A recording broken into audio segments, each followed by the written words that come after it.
The chaser effect, how pornography consumption contributes to it. Let's talk about it in this video.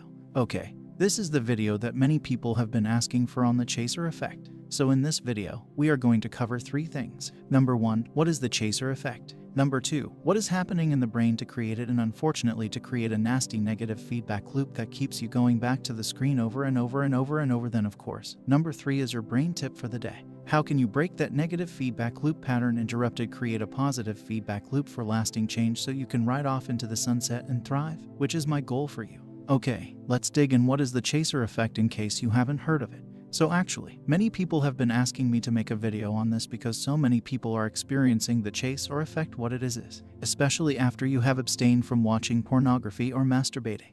If then you have a slip or a relapse, it can lead to a binge or a bender where you keep going back for more and more and more, especially if you've abstained. So the chaser effect is basically after you watch pornography and masturbate, the feeling that you want to do it again. You want to keep chasing the dopamine, and that's basically what it is, and it comes down to dopamine and dopamine receptors in the brain, which we'll talk about in a second.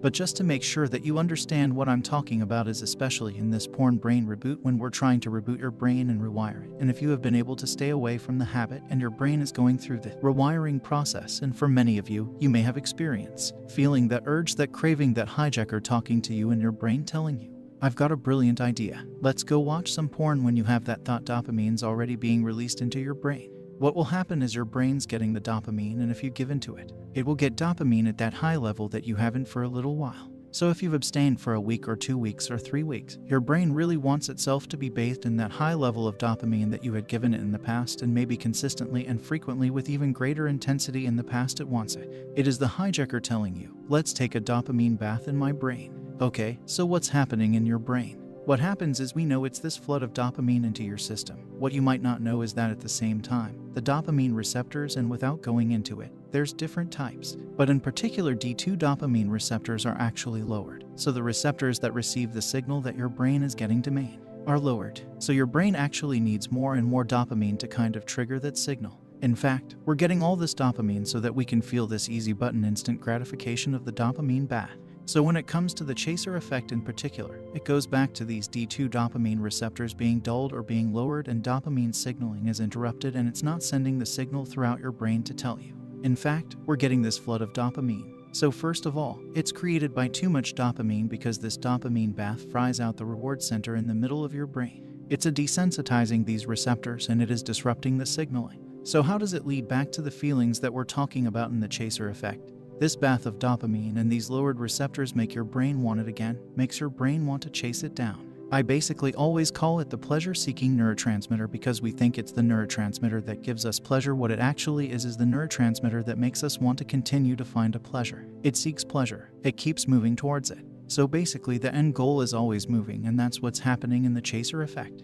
You get a ton of it. The receptors are lowered. The signaling is disrupted. Your brain wants more and more of it because it just got a hit. So basically what your brain is telling you is that, we just got this big hit. Let's do it again, and your brain wants to get more and more and more. What that can lead to is a binge and a massive dopamine flood.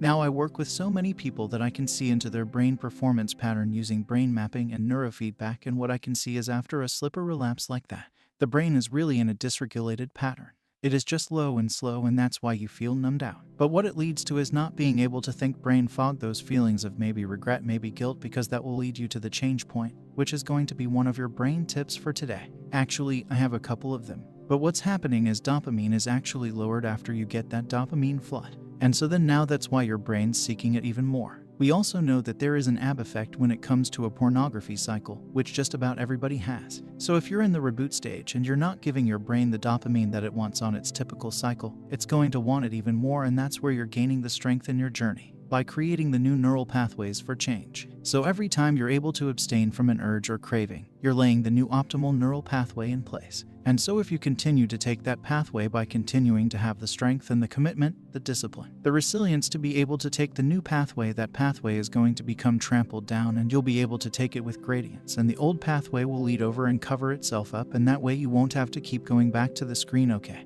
so that's basically the chaser effect. It's your brain telling you, we need to keep going back for more and more because I don't want these lower levels of dopamine. I like the levels you just gave me. But sometimes the things that make us feel good aren't good for us many times, unfortunately, right? So remembering the damaging effects that dopamine bath can have on your brain can help you stay the course and take the new neural pathways using these 3 brain tips. Okay, so I have 3 brain tips for you today. Number 1, I basically already alluded to, is that in the pornography consumption cycle that just about everybody has, there is a pivot point. I want to talk about the change point. The change point happens at the bottom of the cycle. And so after you've given your brain that massive release of dopamine, hopefully right before you go back for more with because of the chaser effect, what can happen is that's when you have the feelings like, I shouldn't have done that.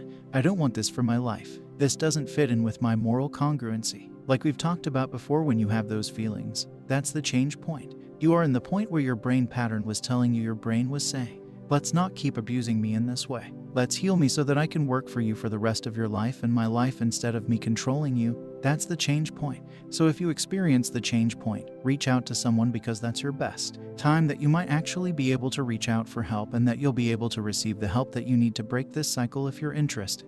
Your brain will thank you, because once the cycle keeps moving forward, that change point is going to move towards guilt and shame again, and that shame is going to trigger the cycle all over. So if you're in that change point, take it, let it lead you towards becoming a better version of yourself. Okay, so then next we want to talk about the chaser her effect, or then, and I borrowed this from Your Brain on Porn. I saw it on one of the pages that someone wrote about their anecdotal experience, saying that instead of using the chaser effect to go back to the screen during their reboot, what they did was take that chaser effect and make it the chaser effect, and chase their honey for more actual sex in the real world with a real-life human being. So you can change that effect, still get your needs met and the needs of your brain met. But we know when you are having actual sex, a real experience, instead of, the fourth wall experience that you get when you're consuming pornography, yes, you're going to get lower levels of dopamine.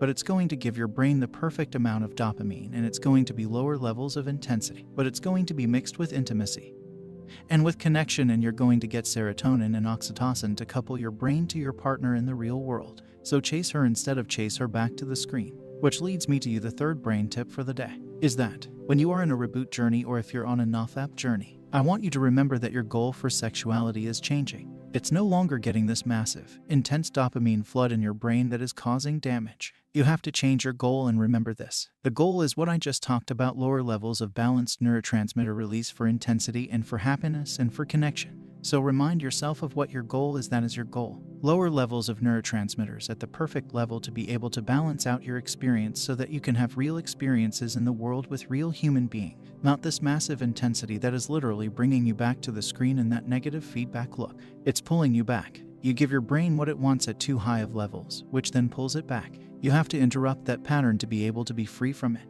A positive feedback loop is you give your brain the perfect amount of neurotransmitters, and once it rewires itself, it's going to want those levels, and it's going to want the experience and the connection, the balanced aspect of it. So change your goal from unhealthy sexuality at these high levels, high highs, low lows that are really bad for your brain and bad for your life, and change your goal to balanced in the middle, using that perfect brain speed for calm focus, which not only is going to help you in your sexuality, but is also going to help you in your focus. You're not going to feel as stressed out. You're going to be able to get on purpose in your relationships. You're going to be calmer. You can get back to enjoying your hobbies, balance, spreading it out. So hopefully you'll be able to go do that if you're looking for help on your journey. So remember, control your brain or it will control you.